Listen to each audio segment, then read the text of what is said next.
Japan's Ministry of Tea will subsidize farmers to address a matcha shortage caused by rising demand.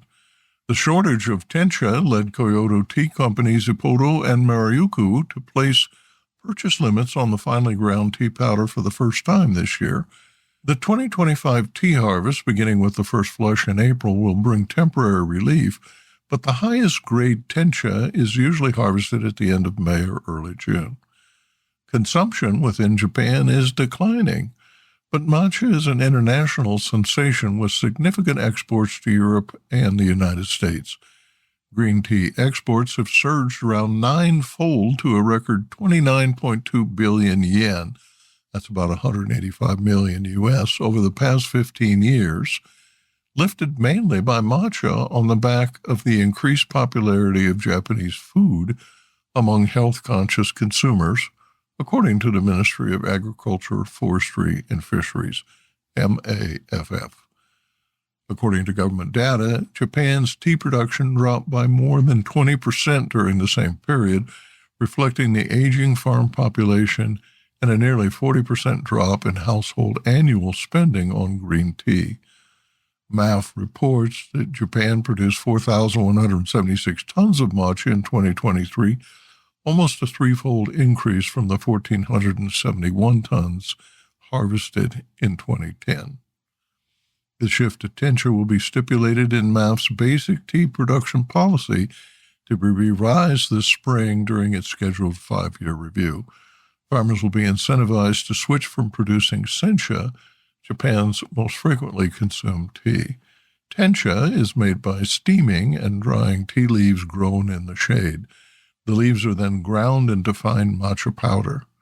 According to the Global Japanese Tea Association, Kagoshima Prefecture has allocated 36 million yen to develop international sales channels. Shiga Prefecture is actively promoting Omi tea in international markets.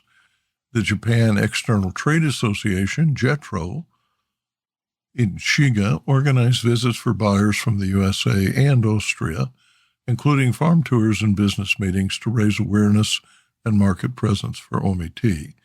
In related news, the ministry reports Kagoshima has overtaken Shizuoka as Japan's leading tea producer, with a total production of 27,000 metric tons in 2024, surpassing Shizuoka's 25,800 tons. Shizuoka, though, kept the lead in high-value spring harvest volume. Kagoshima's success is attributed to its focus on summer harvest tea, which is widely used in bottled beverages. This has resulted in higher yields, reaching 1,680 kilograms per hectare, compared to Shizuoka's 1,030 kilograms per hectare average. Business Insight. Social media has become an essential tool in governmental initiatives to promote matcha. The Japan Food Product Overseas Promotion Center's tea promotion account on Instagram has attracted more than 30,000 followers. TBIZ correspondent Rupa Goswami found this report on tea's unexpected role in water purification. A simple cup of tea can do more than provide comfort. It can clean your water. Researchers at Northwestern University found that tea leaves can capture and remove toxic heavy metals, including lead and cadmium.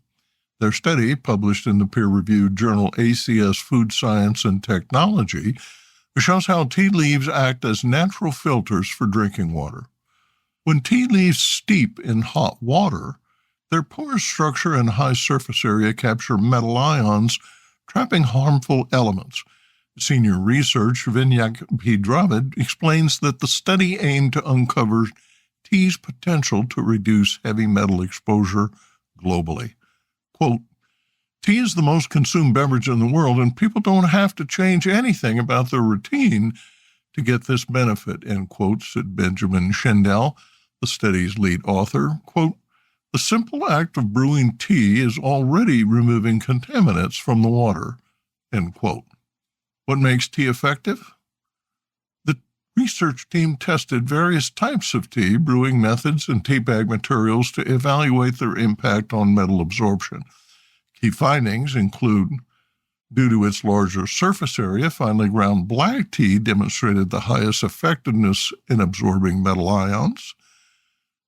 Longer steep times resulted in greater absorption of contaminants, with extended brewing, such as overnight steeping, maximizing metal removal. The material of the tea bag is significant. While nylon and cotton tea bags had minimal effect, cellulose-based bags were highly effective in absorbing metals without releasing microplastics into the water. The study found that tea leaves can reduce lead in water by up to 15%. While not a substitute for advanced filtration, tea's natural absorption properties can help reduce heavy metal exposure. Quote, drinking an extra cup of tea daily could, over time, contribute to lower health risks associated with heavy metal exposure, end quote, Schindel noted.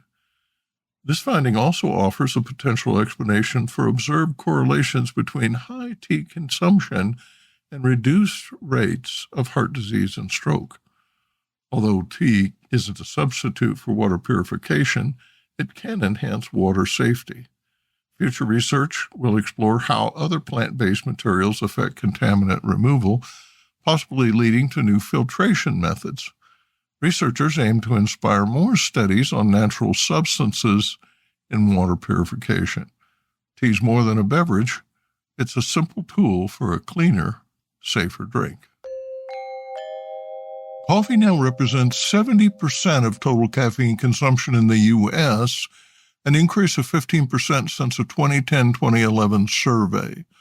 A recent update of that study involving over 49,000 U.S. adults indicates that although fewer individuals consume caffeinated beverages, those who do opt for stronger doses.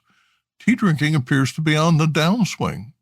There was an over 50% decrease in the proportion of all caffeinated beverage consumers who reported consuming tea between the most current survey and the 2010-2011 survey, writes study author Diane Mitchell of the Institute for Advancing Health Through Agriculture at Texas A&M. Despite this decline in tea drinkers, adults in all age categories who drink tea have nearly doubled their caffeine intake. Thus, the tea drinkers that remain significantly increase their tea and caffeine consumption. Quote, we are all aware that the caffeinated beverage market has changed dramatically over the past 10 years. Yet no comparable comprehensive caffeine intake data have been published in recent years, end quote, said Mitchell in a news release. Energy drinks, less common a decade ago, now account for 6% of total caffeine intake, as the number of available brands has jumped from 559 to 970. Carbonated soft drinks now contribute only 15% of caffeine intake, a 27% decrease from a decade ago. Average consumption is still below 400 milligrams per day, about 2 to 3 12-ounce cups, which health experts consider safe.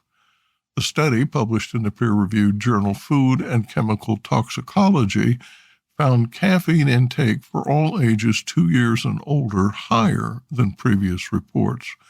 Quote, intakes in younger children in particular are above recommended levels, according to the researchers.